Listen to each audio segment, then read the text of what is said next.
Hey guys, tonight we ease ourselves into a chilly pre-sunrise moment somewhere along a Persian trade road, where the stars are still fading and the walls of a caravanserai loom around you like a patient stone animal that never quite sleeps. You are standing just inside the gate, breath puffing lightly, while the smell of dust, old hay, and yesterday's cooking fires hangs in the air. Somewhere a donkey snorts, offended that morning has arrived again, and a wooden door creaks in that slow, dramatic way that makes you think it practiced all night for this role. This is breakfast in a 16th-century Persian caravanserai, and yes, you're about to spend an unreasonable amount of time thinking about bread. You probably won't survive this, by which I mean you'll almost certainly fall asleep long before anything exciting happens, and honestly, that is the goal. So, before you get comfortable, take a moment to like the video and subscribe, but only if you genuinely enjoy what I do here. While you're settling in, feel free to drop a comment with your location and your local time. It is always mildly fascinating to imagine someone listening to this while eating cereal in Toronto or trying very hard not to doze off on a late bus in Mumbai. Now, dim the lights, maybe turn on a fan for that soft background hum, and let's ease into tonight's journey together. You arrive at the gate just as it opens for the day, because caravanserais run on a rhythm that does not care about your personal sleep schedule. In the Safavid era, these roadside inns are engineered for efficiency and safety, usually square or rectangular, with a single heavy entrance that could be barred at night. That is your mainstream historical fact for the moment. Most major Persian caravanserais of the 16th century follow standardized architectural plans, part of a state-supported network meant to encourage trade, taxation, and the smooth movement of goods across the empire. You step inside and immediately feel that strange quiet that exists before a crowd fully wakes up, when dozens of people are technically present but still mentally elsewhere. The courtyard is wide, open to the paling sky, and ringed by small chambers where travelers slept stacked like human luggage. You are not alone. You never are in a place like this. A merchant from Tabriz wraps his cloak tighter, a pilgrim rubs sleep from his eyes with exaggerated determination, and someone you do not know coughs in a way that suggests they have been coughing since approximately 1493. Breakfast has not officially begun, but everyone knows it is coming, and that anticipation has a weight to it. People drift toward the center almost unconsciously, like moths drawn to the promise of warm food. You notice the animals first, because they are already awake and deeply unimpressed by the entire situation. Camels shift their long legs and chew with the bored confidence of creatures who understand they are essential to global commerce. Horses stamp and flick their tails. Mules lean into the wall with the enthusiasm of someone hitting the snooze button. In many caravanserais, animals are housed along the perimeter or in dedicated stables attached to the courtyard, close enough that their heat helps warm the complex during cold nights. Historians still argue whether this proximity was primarily practical or simply unavoidable, but either way, it means breakfast smells faintly of grain, leather, and very committed livestock. As the sky lightens, the gatekeeper finishes his morning ritual, which includes unlocking, stretching, and briefly staring into the distance, as if questioning every life choice that led him here. There is a quiet social hierarchy forming already. Long-distance merchants, especially those dealing in silk or spices, tend to move with the confidence of people who expect to be fed promptly. Pilgrims, students, and the less wealthy hover politely, waiting to see how things unfold. One quirky tidbit worth savoring is that some caravanserais were endowed with charitable funds, or waqf, specifically to provide free lodging and food to certain travelers. That means a few people here are about to eat breakfast without paying a single coin, which feels like a small miracle before caffeine exists. You take a moment to absorb the soundscape. There is no single loud noise yet, just layers, murmured greetings in Persian, Turkish, Arabic, maybe Armenian, the scrape of sandals on stone, the clink of a metal pot being nudged into place somewhere out of sight. Someone yawns so widely it becomes a public event. Another person is already telling a story that no one has asked for, because morning does not stop some people from being exactly who they are. This is not a romanticized silence. It is a working quiet, the kind that precedes a coordinated effort like feeding 50 strangers who all believe they are slightly more important than everyone else. Breakfast, you quickly realize, is not announced. There is no bell, no official proclamation. It simply begins when enough small preparatory actions overlap. A servant carries a bundle of firewood. Another sweeps a corner that was already clean, possibly out of habit or possibly to look busy. Somewhere near the kitchen area, embers are coaxed back into flame. You are standing there, hands tucked into your sleeves, watching the caravanserai wake up in slow motion, and it feels oddly modern, like waiting for a cafe to open while pretending you are not checking the door every 10 seconds. There is a gentle social choreography at play. People who arrived late the previous night look slightly anxious, as if worried breakfast might run out before they secure a place. Veterans of the road lean against pillars with the serene confidence of people who know there will always be more bread. That bread, though you cannot see it yet, is already central to everyone's expectations. In 16th century Persia, bread is not a side dish. It is the structure around which meals are built. Everything else is negotiable. Bread is not. As you wait, you notice small acts of courtesy that rarely make it into grand historical narratives. A man shifts aside to make room for someone older. A shared joke passes between strangers who will never meet again. A child, traveling with family, is handed a piece of yesterday's flatbread to keep them occupied, which works for approximately 12 seconds. These moments are why historians care about places like caravanserais, not just as infrastructure but as social ecosystems. Historians still argue whether caravanserais primarily shaped cultural exchange or merely facilitated it, but standing here, sleepy and cold, it feels like both. The light is stronger now, and the courtyard stones begin to show their true color. You sense breakfast edging closer, like a thought forming at the back of your mind. For now, though, you remain in this in-between state, not quite traveling, not quite resting, held gently in place by walls designed for exactly this purpose. The day will move soon. People will eat, pack, argue over bills, and head back onto the road.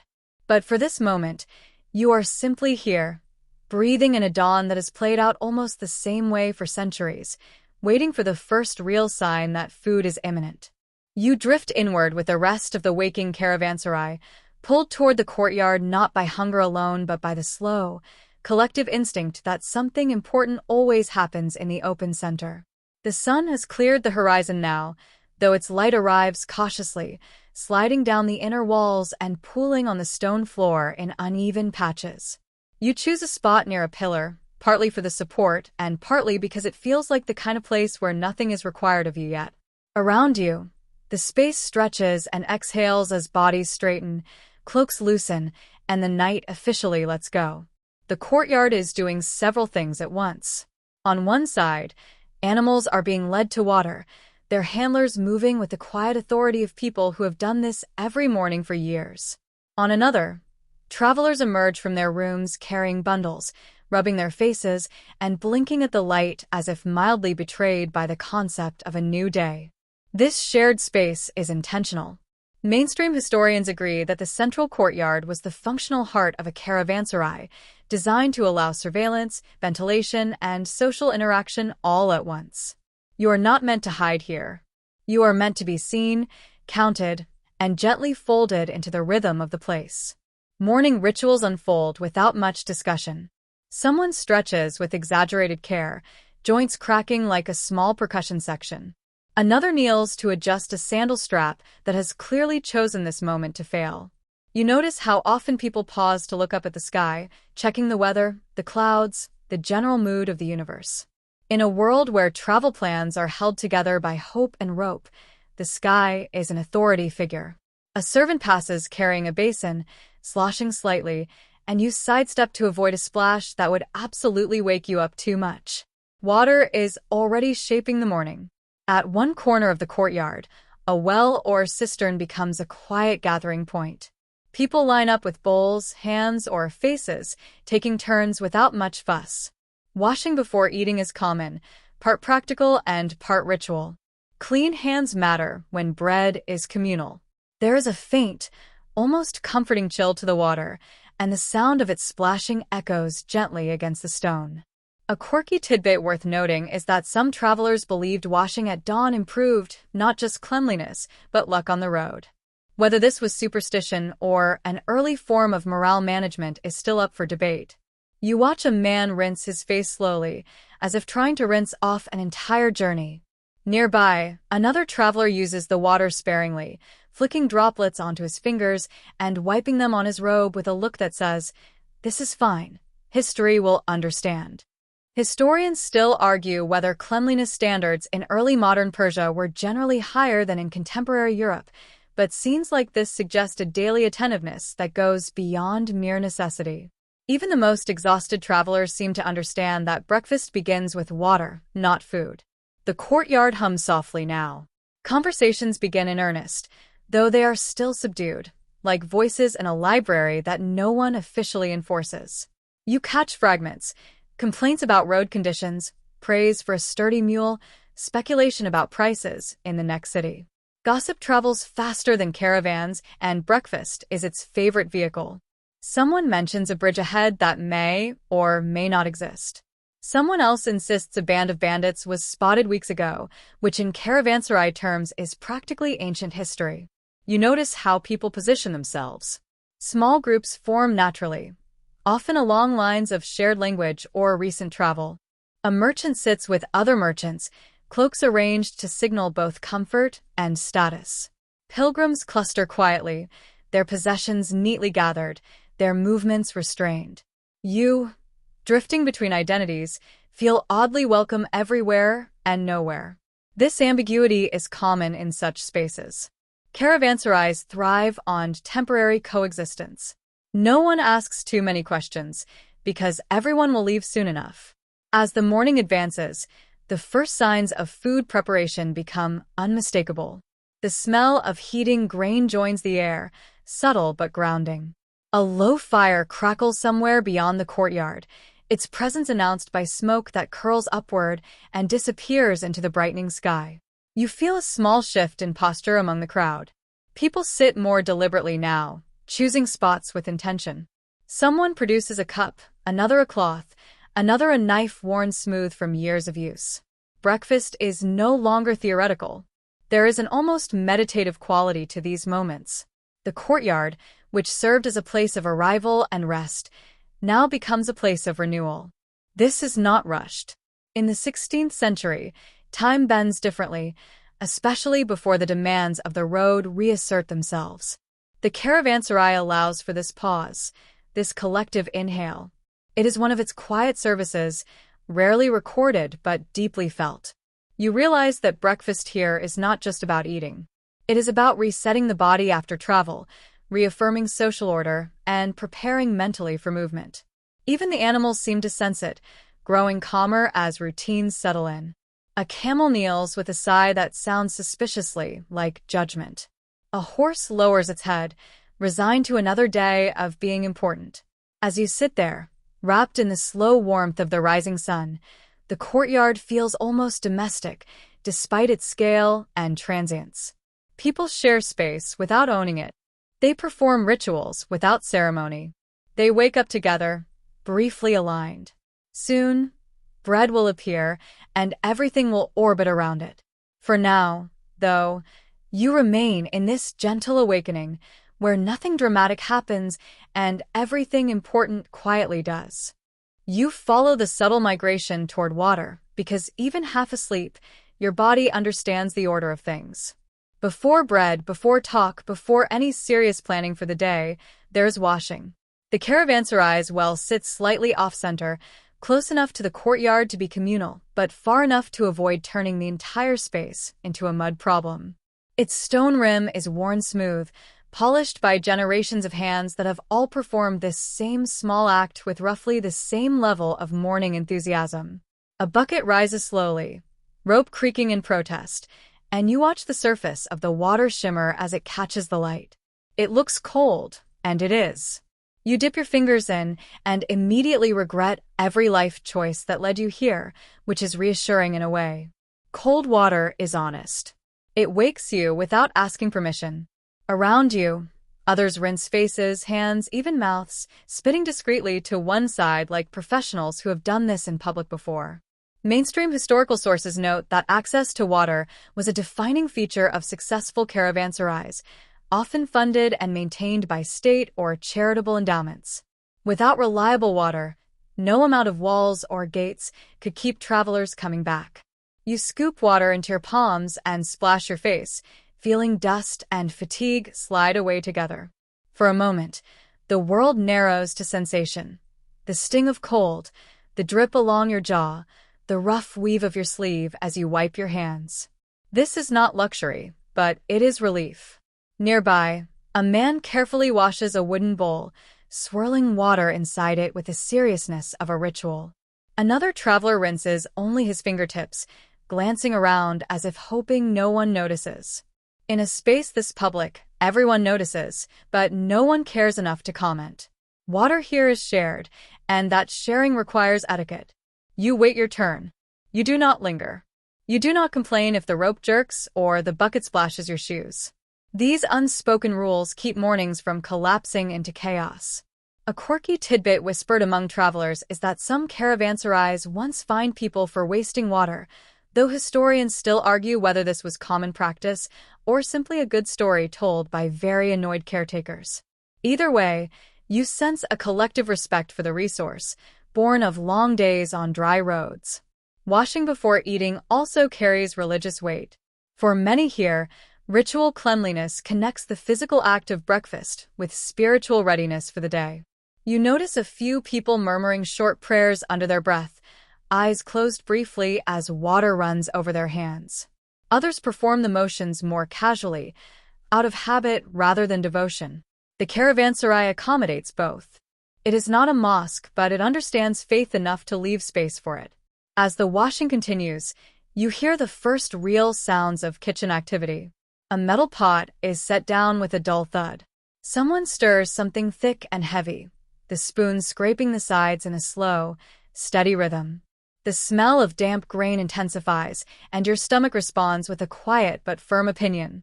Breakfast is officially in motion now. You step aside to dry your hands, flicking water away and rubbing them together for warmth. Around you, the crowd looks subtly transformed. Faces are clearer, eyes more focused, postures straighter. Washing has drawn a line between night and day. Even the conversations shift, becoming slightly more purposeful. Someone begins discussing departure times. Another negotiates space for packing later. The road is creeping back into everyone's thoughts. There is a moment when the bucket rests at the rim, water dripping steadily back into the well, and everything feels balanced. The courtyard, the people, the animals, the rising steam from the kitchen, all of it fits together neatly. Historians still argue whether caravanserais were more influential as economic infrastructure or as social institutions, but mornings like this suggest they functioned as both, seamlessly. You notice a young servant refilling the bucket with practiced ease, muscles working efficiently despite the early hour. This labor is quiet and constant, often invisible in historical accounts. Yet without it, nothing else happens. No washing, no breakfast, no smooth departure. The servant does not linger, does not chat, simply moves on to the next task. You wonder briefly when he ate, or if he will eat at all. The thought drifts away as easily as it arrived. With hands clean and face refreshed, you return toward the center of the courtyard, feeling more awake but not hurried. Breakfast is still assembling itself, piece by piece. The fires are burning steadily now. The water has done its job. You settle again near your pillar, ready for the next small ritual, aware that in this place, even the most ordinary actions carry the weight of centuries of repetition. You do not see the bread at first. You smell it. That warm, slightly toasted aroma slides into the courtyard with a confidence that suggests it knows exactly how important it is. Conversation pauses in tiny, unconscious increments as noses register what is coming. Bread before everything is not a saying here. It is a structural principle. Without bread, breakfast is an idea. With bread, it becomes real.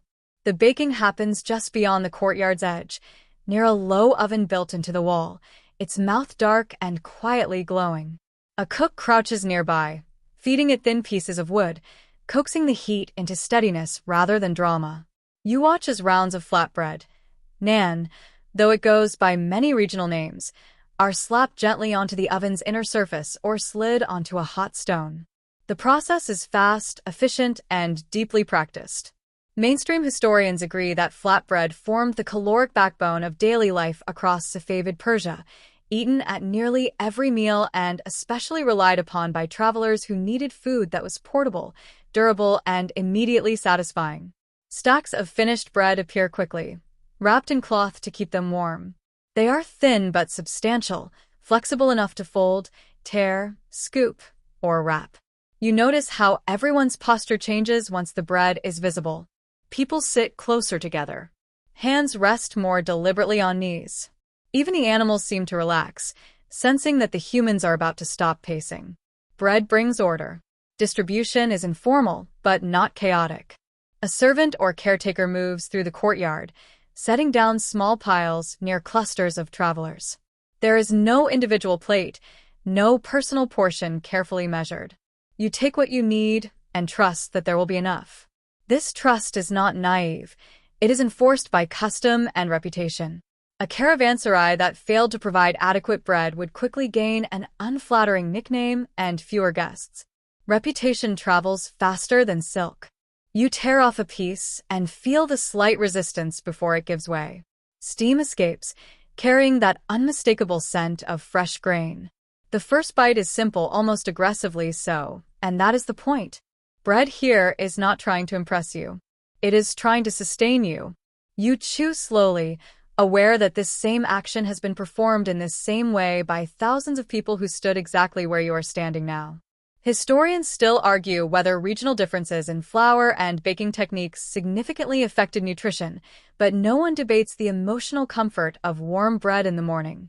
Around you, breakfast begins to coalesce. Bread is torn, passed, folded. It becomes a utensil, a plate, a shared language. Someone uses it to scoop up a smear of yogurt brought from their own supplies. Another wraps it around a piece of dried fruit saved from the previous night. A merchant tears off an enormous piece and immediately looks both satisfied and faintly embarrassed. A light joke floats through the air about how bread tastes better when someone else baked it, earning a few tired laughs. That is joke one for the section, and it lands softly, like it knows not to wake anyone up too much. There is etiquette here, though it is rarely spoken. You do not hoard. You do not take the last piece without glancing around. You tear rather than bite directly from a shared round unless you are very confident in your social standing or very unconcerned with it. Most people choose the safer route. Quirky accounts from later travelers suggest that breaking bread together in caravanserais sometimes served as an informal truce between rival merchants, at least until breakfast was over.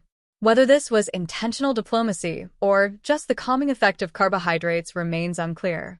As you eat, you become aware of how bread anchors conversation. Talk grows steadier, less fragmented. Someone begins a longer story now that they have something to do with their hands. Another listens with full attention, nodding between bites. The courtyard hums at a comfortable volume. The bread has done its job, smoothing the edges of hunger and impatience. You notice, too, how bread marks subtle distinctions. Finer flour, lighter color, slightly puffed texture. These details hint at where the wheat came from and how recently it was milled. In some caravanserais, especially those on major routes, bread quality could vary depending on supply and season. Historians still argue whether state-sponsored inns maintained stricter standards than privately run ones, but travelers certainly notice the difference, even if they rarely complained aloud. A second light joke emerges when someone comments that no matter how long the journey, bread always tastes better when you did not have to grind the grain yourself. This earns a few murmurs of agreement and one exaggerated sigh from a man whose arms suggest he has, in fact, ground a lot of grain in his life. Humor here is dry, practical, and mercifully brief. You eat slowly not because anyone tells you to, but because there is no reason not to. The road will wait. The bread will not improve by rushing it. You tear off another piece, noticing how crumbs collect on the stone beneath you, immediately claimed by birds that have been watching this entire process with professional focus. Nothing is wasted for long. As the stacks diminish, you sense a quiet satisfaction settling over the courtyard. bread has equalized everyone, at least temporarily. Rich and poor, merchant and pilgrim, all sit chewing the same simple food. For a few minutes, the caravanserai feels less like a waypoint and more like a community, however fleeting. You wipe your hands on a cloth or sleeve, feeling grounded and calm. The bread has done more than fill your stomach. It has marked the true beginning of the day. Everything else, dairy, fruit, conversation, will orbit around this foundation. You lean back against the pillar again, warm now, and wait for the next layer of breakfast to quietly arrive. Once bread has settled everyone into their places, dairy begins to appear, unassuming and essential, like a supporting actor who secretly carries the entire scene. You notice small bowls and jars being set down, their contents pale and thick, sometimes glossy, sometimes matte, depending on how patient the maker was. Yogurt, curds, and soft cheeses are staples here, shaped by long travel days and the stubborn cooperation of milk and time. Mainstream historical accounts agree that fermented dairy was crucial to diets across Persia, especially for travelers, because it lasted longer than fresh milk and traveled far better than optimism. You tear another piece of bread and dip it gently into a bowl of yogurt. The surface yields slowly, clinging just enough to feel generous. The taste is cool and faintly sour, a deliberate contrast to the warm bread. Around you, people eat with the focused calm of those who know this combination works. No one is surprised by it. This is a solution refined over centuries. The dairy comes from many places. Some travelers carry their own supply, tied carefully to saddles in sealed skins or ceramic jars. Others rely on the caravanserai's kitchen, which may source milk from nearby villages or keep animals on site. There is quiet pride in homemade dairy, and you sense subtle comparisons happening without a word being spoken. One bowl is thicker, another tangier. Someone nods approvingly. Someone else pretends not to notice that their curds are a bit runny today. A quirky tidbit murmured by a particularly chatty merchant suggests that certain regions believed yogurt made with camel milk was superior for long journeys, while others insisted sheep's milk was easier on the stomach. Historians still argue whether these preferences were nutritional, cultural, or purely based on who had access to which animals. Standing here, dipping bread and chewing slowly, you suspect the answer is all three. Cheese appears next, often fresh and crumbly, sometimes pressed lightly into small rounds. It is not aged in the dramatic, cave-loving way you might imagine, but it is deeply satisfying. You pinch off a bit, press it into bread, and feel an immediate sense of practical contentment. Cheese travels well, shares easily, and does not ask to be fancy. That alone makes it beloved. Conversations soften further as dairy does its quiet work. The sharp edge of hunger dulls. Voices drop. Someone leans back and sighs, accidentally making it sound like a philosophical statement. Another person jokes that yogurt is the only thing standing between travelers and very bad moods before noon. That is joke one for the section, and it earns a few sleepy smiles.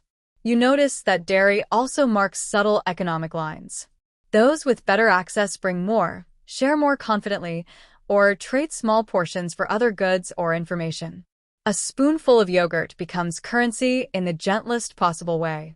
In some caravanserais, caretakers provided basic dairy as part of the lodging fee. In others, it was entirely up to the traveler.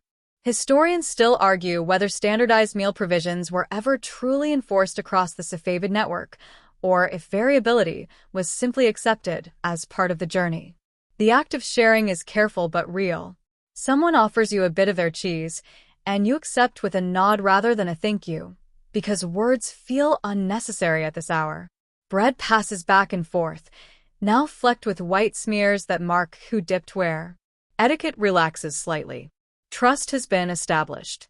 No one here is likely to steal your shoes during breakfast, which is always a relief. There is a rhythm to eating dairy that feels slower than eating bread alone. You dip, pause, chew, think. The courtyard settles into this cadence, punctuated by the occasional scrape of a bowl or the soft clink of pottery. Animals nearby chew their own breakfasts with parallel seriousness. A camel stares directly at you while chewing, as if judging your technique. A second light joke surfaces when someone remarks that dairy has the magical ability to make even the worst bread feel intentional. This draws a low chuckle from a group nearby, and one person lifts their bowl slightly in mock salute. Humor here is collaborative and quiet, designed not to disrupt the fragile peace of the morning. As bowls empty, people scrape them clean with the last fragments of bread, leaving surfaces impressively bare. Waste is frowned upon, and besides, every bit still tastes good.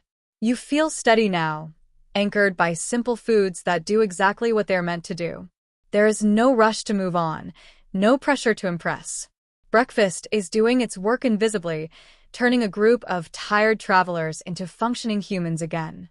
You glance around the courtyard, noticing how dairy has deepened the sense of shared experience. People who arrived as strangers now eat from adjacent bowls, leaning in slightly, voices lower, shoulders less tense. Historians still argue whether food sharing in caravanserais meaningfully influenced long-term cultural exchange, but in this moment, it feels significant enough. You wipe your fingers clean, fold your cloth, and settle back once more. The bread stacks are thinner now, the bowls nearly empty, and the morning light is fully present. There is still more to come, sweetness, warmth, conversation, but for now, dairy has quietly completed its role. You sit, calm and unhurried, ready for the next gentle addition to this very slow, very satisfying breakfast. Sweetness arrives without ceremony, as if it knows better than to make a fuss this early.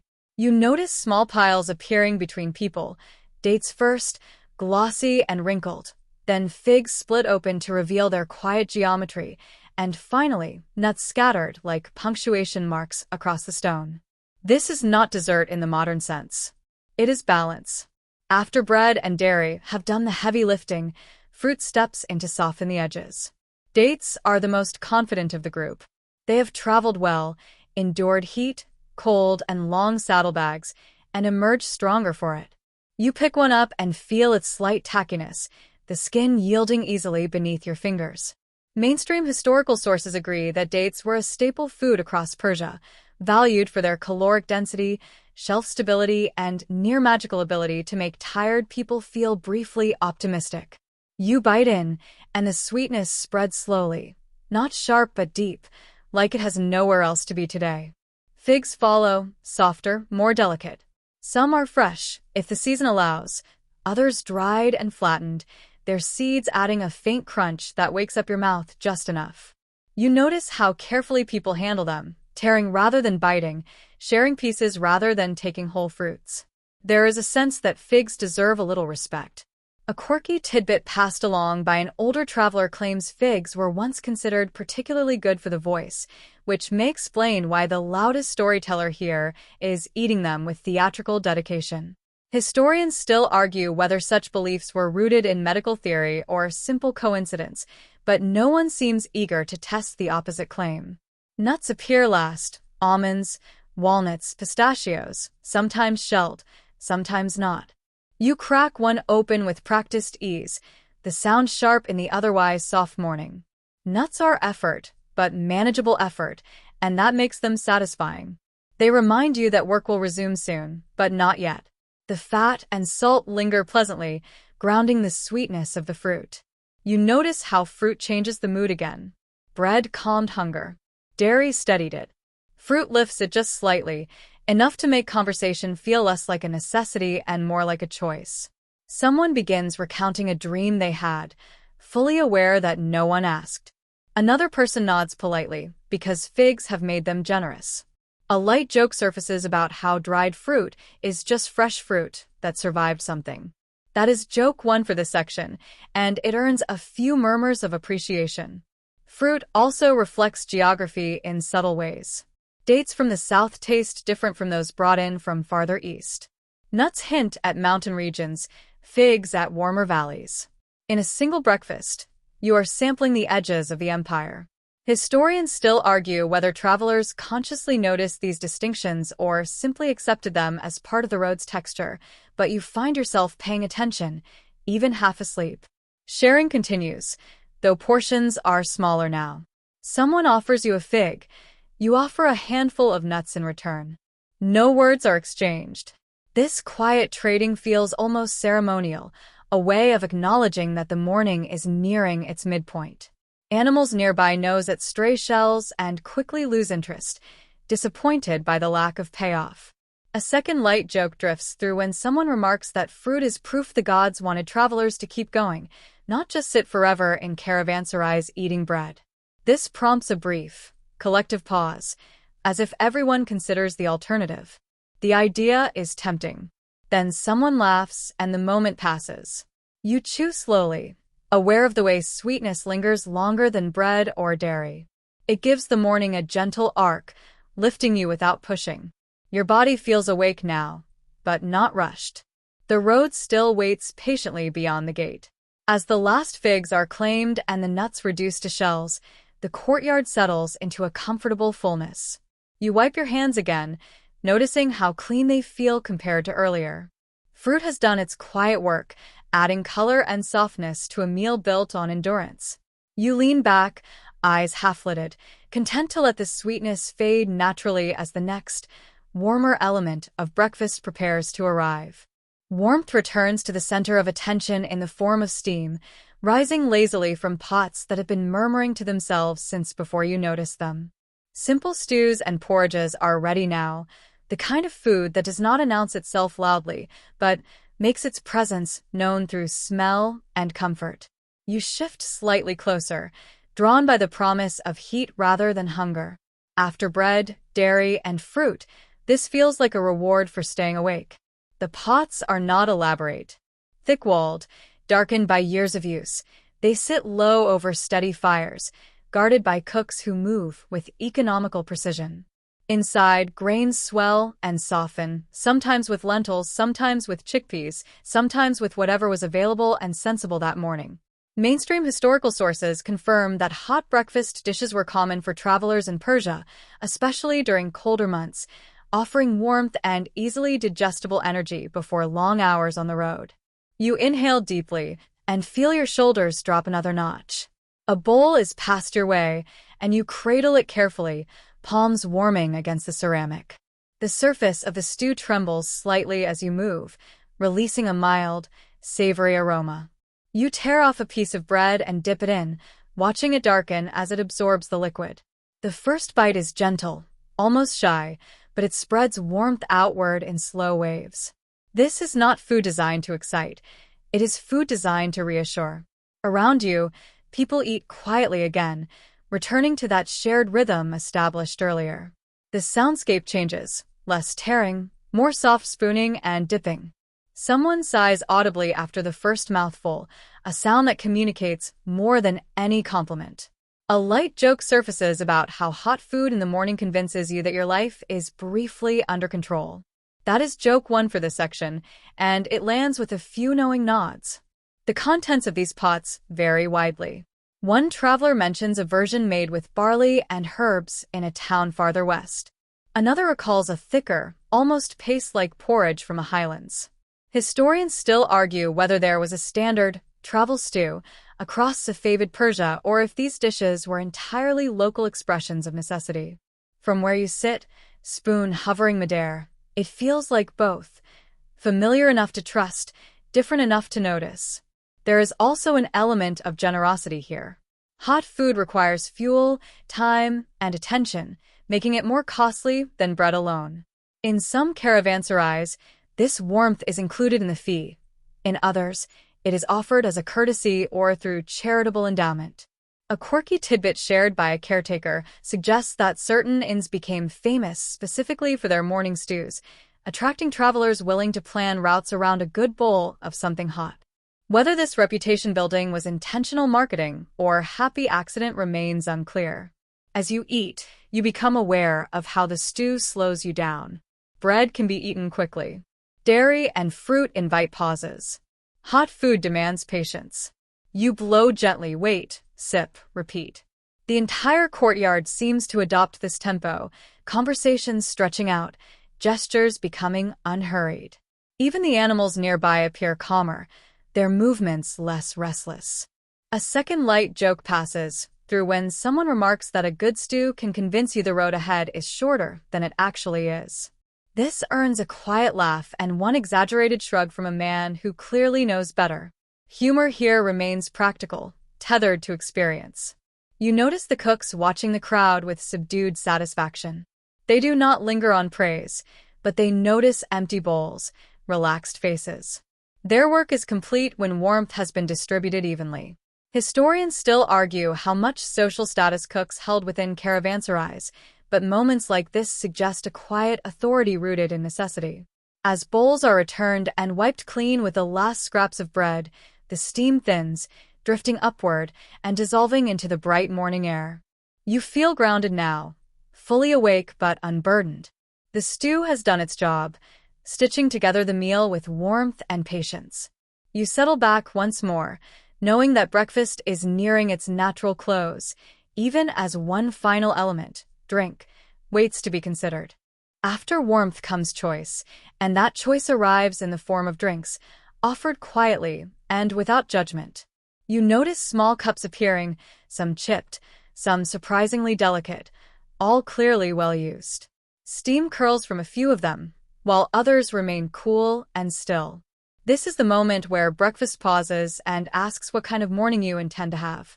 Tea is present, though not in the elaborate, endlessly refilled way you might expect from later centuries. In the 16th century, tea is known and consumed in Persia, but it has not yet achieved its full cultural takeover. Mainstream historical accounts confirm that tea was becoming increasingly common along trade routes, especially where merchants from Central Asia and China passed through. You lift a cup and inhale. The aroma is light, grassy, restrained. This tea is here to accompany the morning, not dominate it.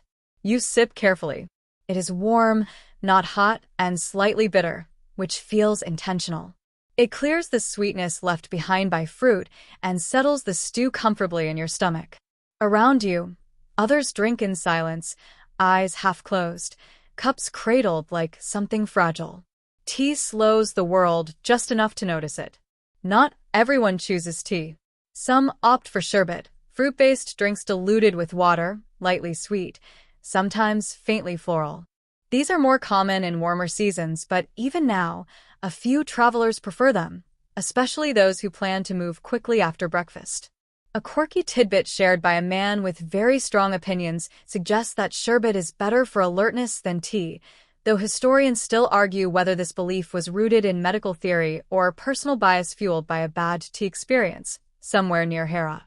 And then there are those who drink nothing at all. You notice them sitting calmly, hands folded, content with what they have already consumed. Water alone is enough. In a world without caffeine dependency, this is not considered alarming.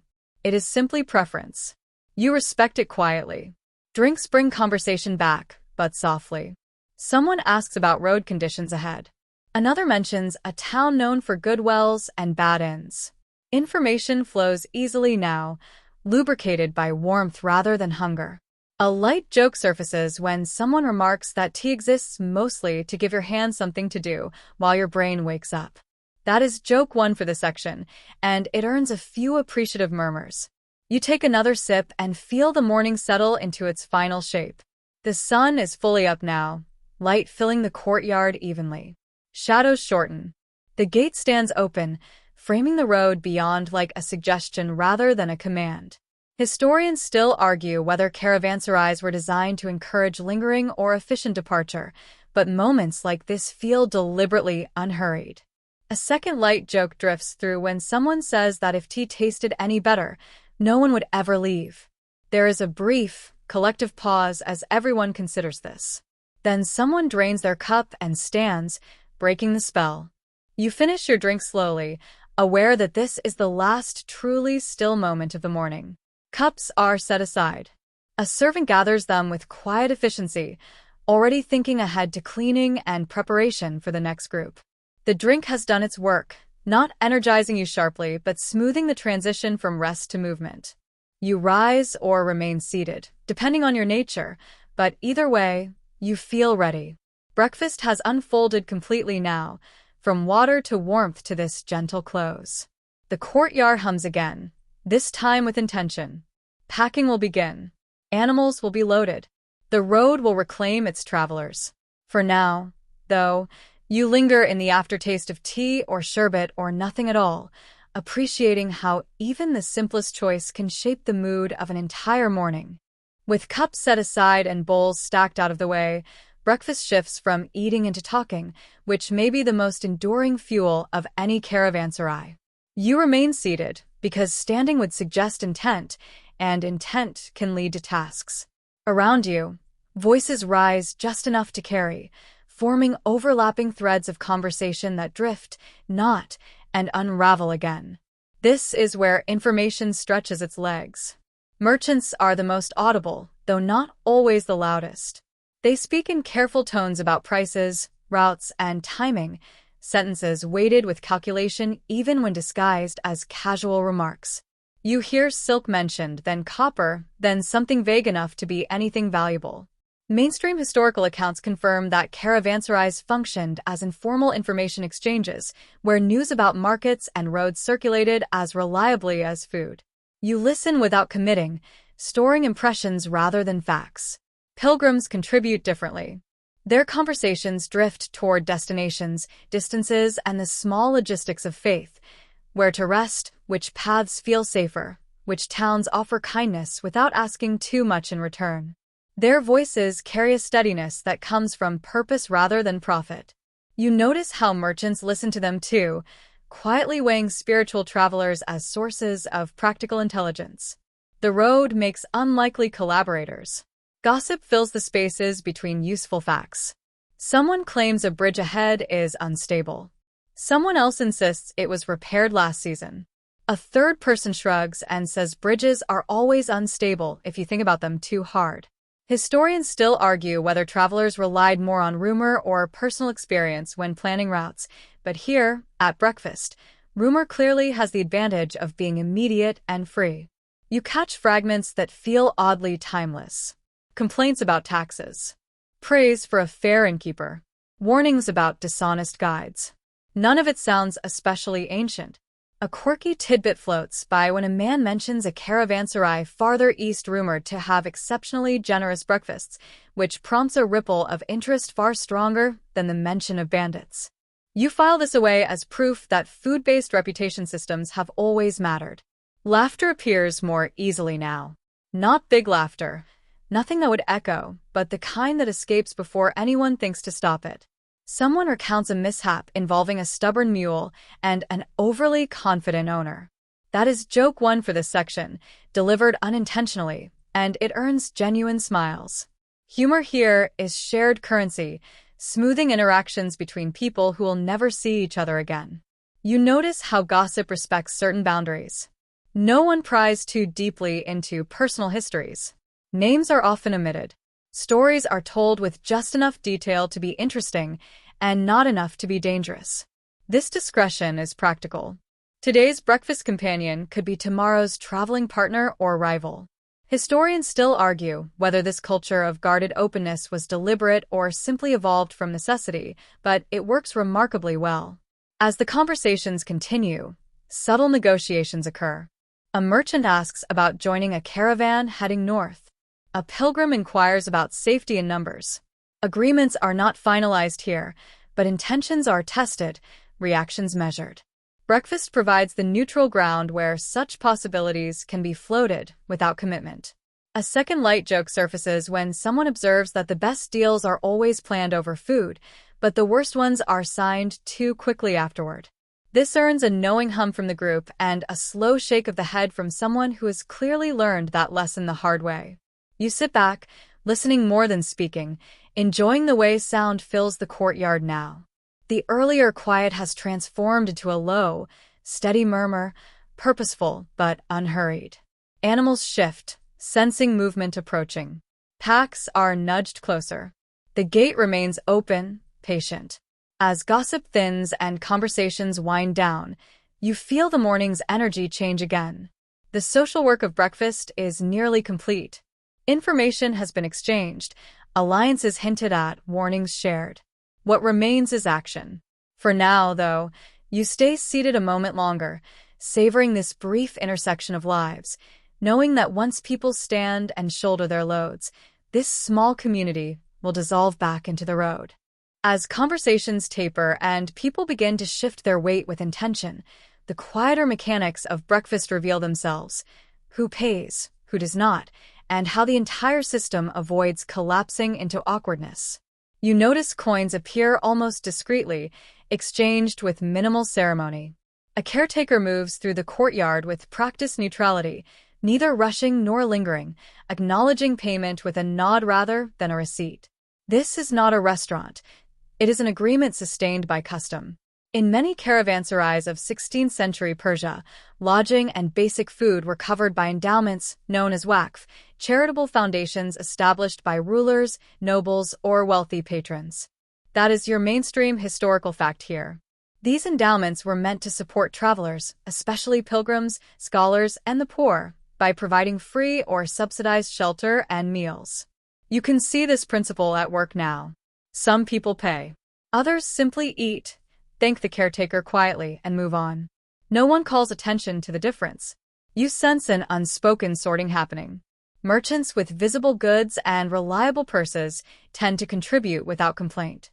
Pilgrims and students are waved through with a gentleness that suggests this is expected. The system relies on everyone playing their part and not abusing it too openly. Historians still argue how often caravanserais struggled with freeloaders versus how often generosity simply absorbed the cost, but mornings like this suggest balance rather than tension.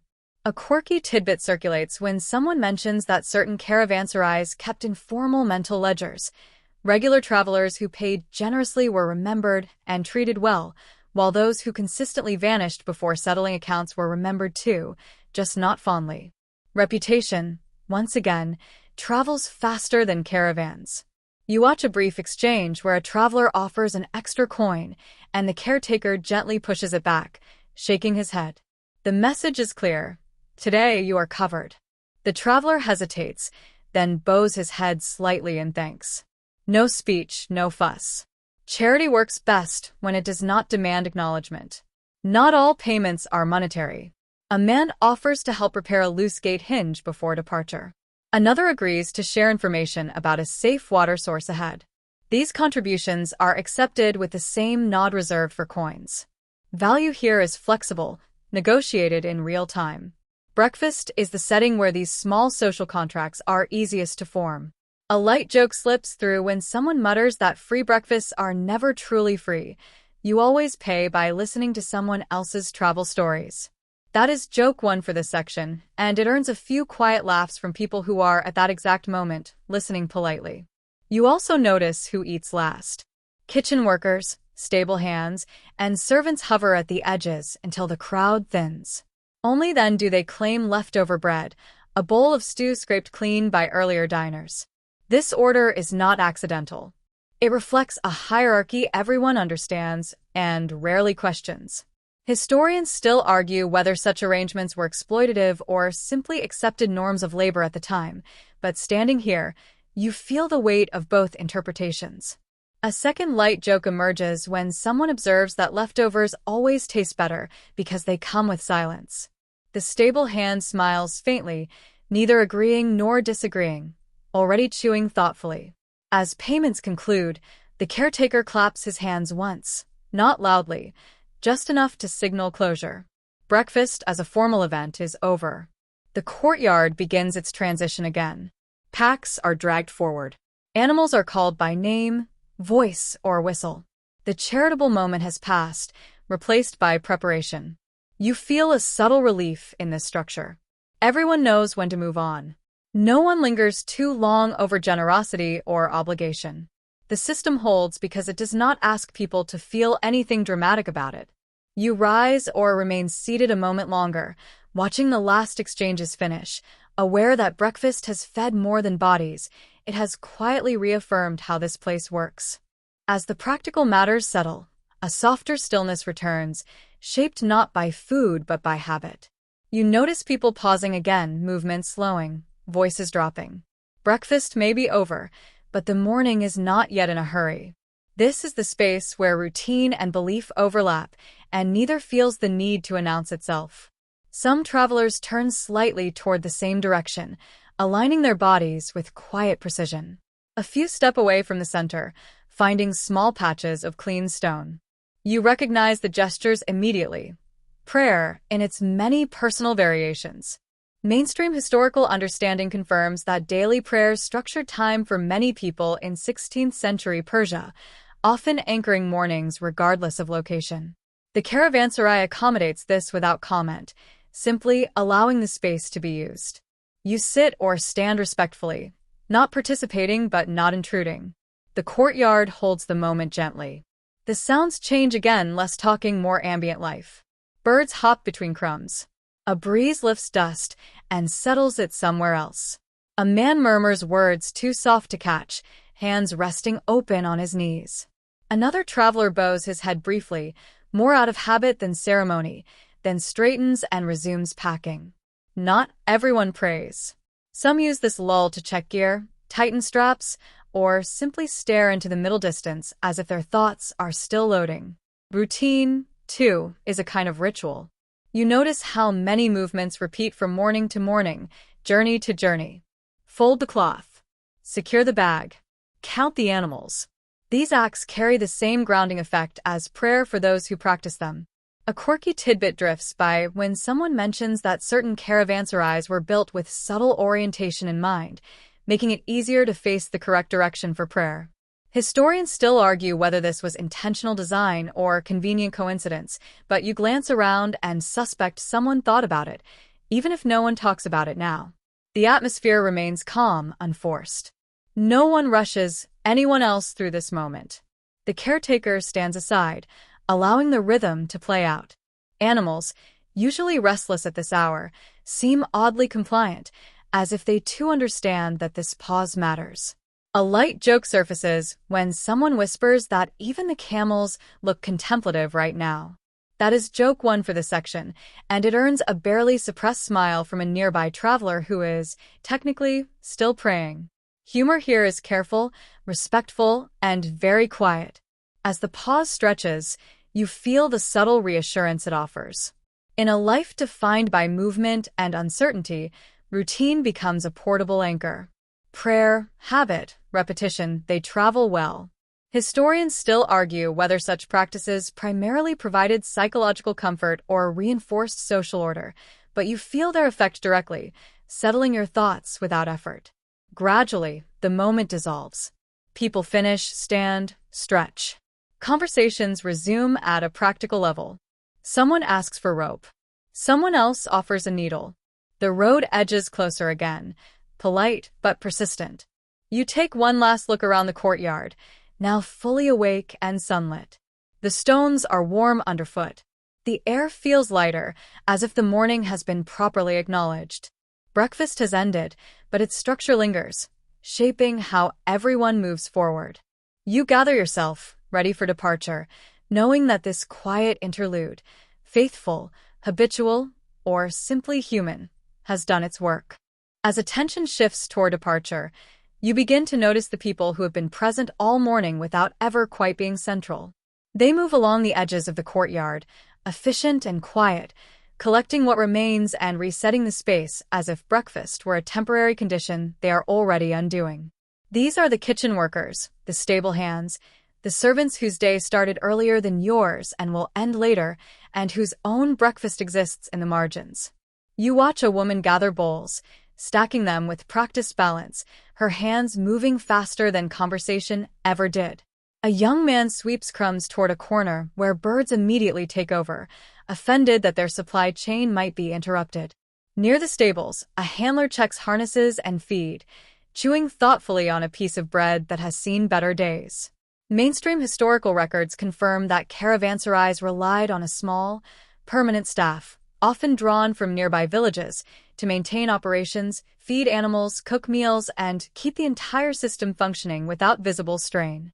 These workers eat last if they eat at all. When they do, it is quick, standing, often from what remains rather than what was prepared fresh. You notice how none of them linger over bowls or cups. Food here is fuel, not ritual.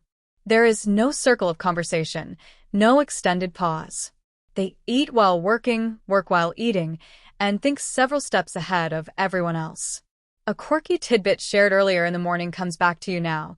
Some caravanserai workers were paid not in wages, but in lodging, food, and protection, effectively living within these walls year-round.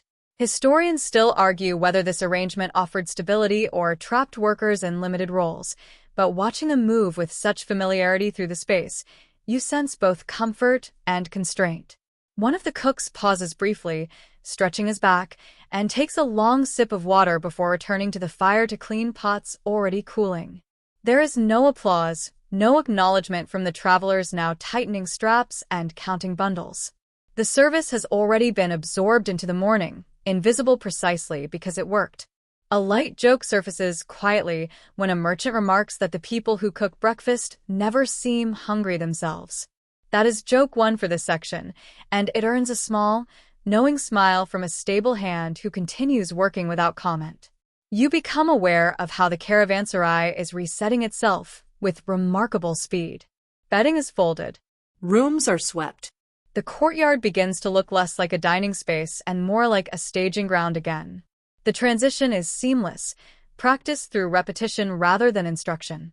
Historians still argue how much agency caravanserai workers had within these institutions, but you notice small assertions of control, deciding where people sit, when food appears, how quickly space is reclaimed.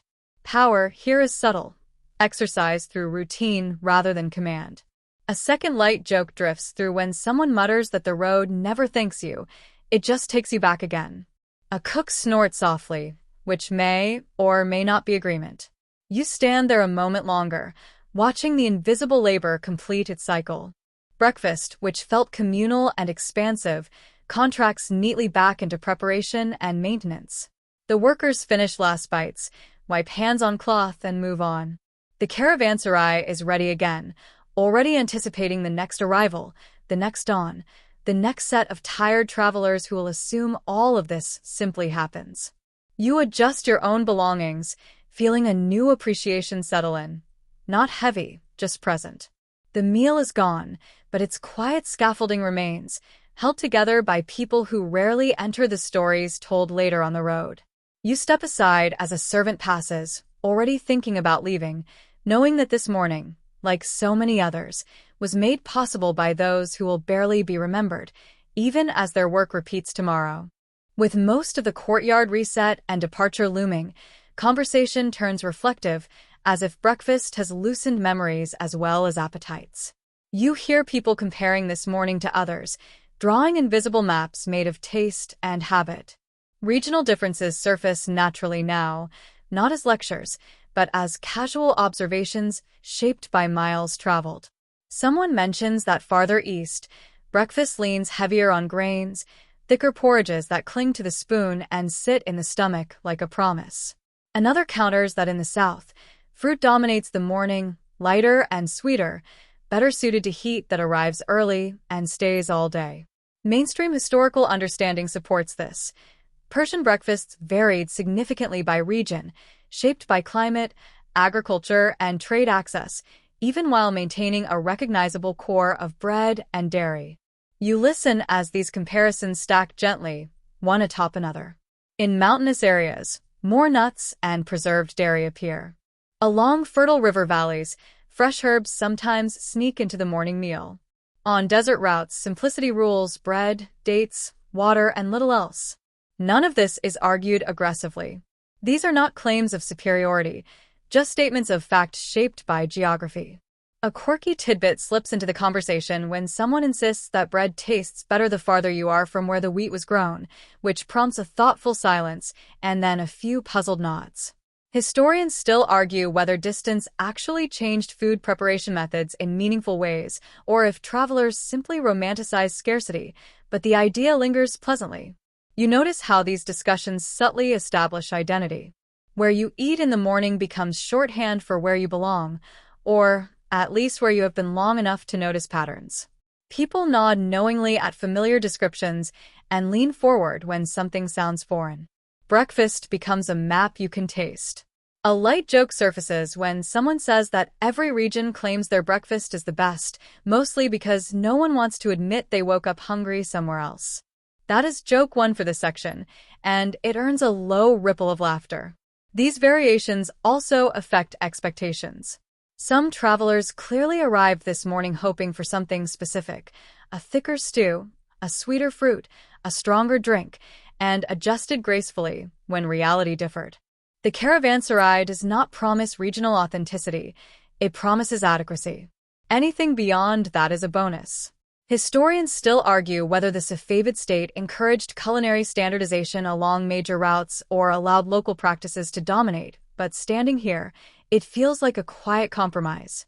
Familiar enough to comfort, local enough to surprise. As people finish packing, these regional notes fade back into memory. They will be recalled later on the road, retold at other breakfasts, slowly shifting with each telling. Food travels this way too, not physically, but as expectation and comparison. You tighten a strap, lift a bundle, and take one last look at the courtyard. It looks almost ordinary now, emptied of bowls and steam, holding only echoes of flavors that will not repeat exactly anywhere else. Breakfast here was shaped by this place, this moment, this combination of people. Tomorrow's will be different, even if the bread looks the same. You feel ready to move again, carrying with you not just nourishment, but a quiet awareness of how geography lives inside routine. The road waits, and with it, another morning somewhere else, already rehearsing its own version of the same meal. Packing begins the way breakfast ended, gradually, without announcement, as if the caravanserai itself is gently nudging everyone back toward motion. You feel it in the way people stand, stretch, and reach for belongings that have been resting quietly against walls. Bundles are retied, knots tested twice. Someone lifts a sack, lowers it, reties it again, anyway. Breakfast has fed patience as much as bodies, and now that patience is being spent carefully, you gather your own things, noticing how different they feel compared to the night before. Lighter, not because anything is gone, but because your body is no longer resisting the idea of movement. Around you, animals are coaxed into readiness. A camel kneels with exaggerated reluctance, as if hoping breakfast might resume if it delays long enough. A mule is already prepared, standing square and unimpressed. Mainstream historical records note that caravanserais were designed with these transitions in mind, offering enough open space to load animals efficiently without turning departure into chaos. People take last mouthfuls of bread saved intentionally for the road, folding it into cloth, tucking it into bags. This final bite feels different, less about eating, more about continuity. You chew slowly, knowing this may be the taste that carries you through the first hours of travel. A quirky tidbit surfaces when someone mentions that seasoned travelers always keep a piece of breakfast bread until they are beyond sight of the caravanserai, just in case the road immediately disappoints them. Historians still argue whether this practice was superstition or simply good planning, but you quietly approve. The courtyard is no longer communal in the same way.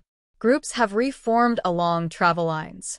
Caravans identify themselves through subtle signals, matching loads, shared glances, familiar rhythms. Conversations now are short and practical. Distances. Directions. Pace. The earlier warmth of gossip has cooled into focus.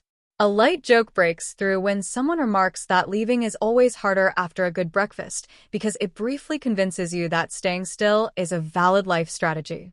That is joke one for the section, and it earns a few resigned smiles from people who know better but feel the temptation anyway. You watch the gate closely now. It stands open, framing the road like a promise that does not explain itself. Beyond it, dust waits patiently. The caretaker positions himself near the entrance, not to hurry anyone, but to ensure the rhythm holds. One by one, travelers move forward, pause, glance back, then continue. That glance is small but meaningful. It acknowledges shelter, warmth, and food without turning them into something sentimental. Historians still argue whether caravanserais fostered emotional attachment or were experienced purely as functional stops. Watching these departures, you sense a quiet affection, muted, practical, but real. No one lingers dramatically, yet no one rushes out thoughtlessly either. Animals pass through the gate first, loads shifting, bells chiming softly. People follow, adjusting their pace to match. The courtyard empties in stages, sound thinning until only footsteps and the occasional snort remain.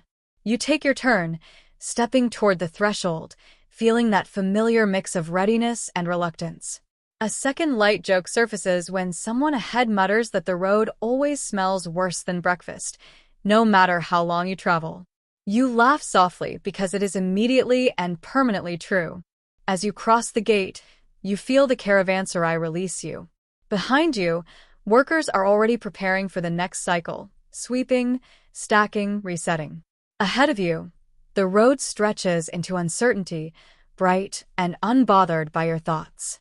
Breakfast is officially behind you now, transformed from experience into memory. You settle into your place in the line, adjusting your stride, matching the movement of those around you. The taste of bread lingers faintly. The warmth of stew echoes somewhere in your chest. These small comforts will fade as the day wears on, but for now they hold. You do not look back again. There is no need. The caravanserai will be there for someone else tomorrow morning, repeating this same quiet miracle.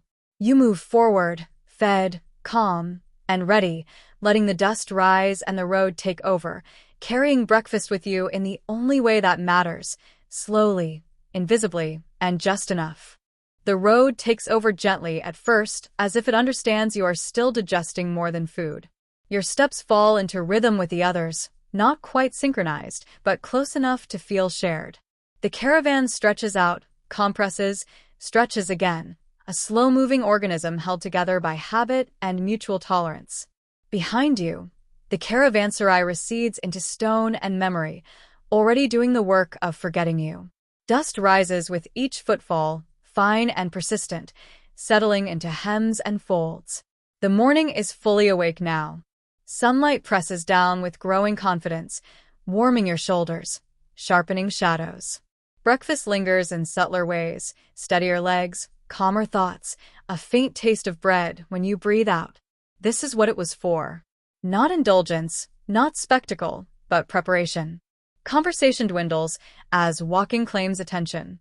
Words become optional. Someone hums briefly, then stops. Animals settle into their pace, bells chiming softly, marking time better than any clock. Mainstream historical accounts remind us that most travel days in the 16th century were long, repetitive, and mentally demanding, requiring sustained energy rather than bursts of excitement. Breakfast in the caravanserai was designed with this reality in mind, even if no one framed it that way aloud. You find yourself thinking back over the morning, not nostalgically, just observantly. The water, The bread. the warmth of stew, the quiet negotiations and unspoken kindnesses. Historians still argue whether such everyday routines mattered as much as grand events in shaping history, but walking now, fed and steady, it feels obvious that they did. Empires move on stomachs as much as ideas. A quirky thought crosses your mind, borrowed from an earlier joke. If breakfast were always this calm, perhaps no one would ever hurry anywhere. You dismiss it with a half-smile. The road corrects such thinking quickly. The caravan adjusts its spacing as terrain shifts. You step around a stone, then another, barely noticing the movement. This is how the morning fades, into motions so familiar it stops demanding attention. Breakfast becomes background, then foundation, then memory.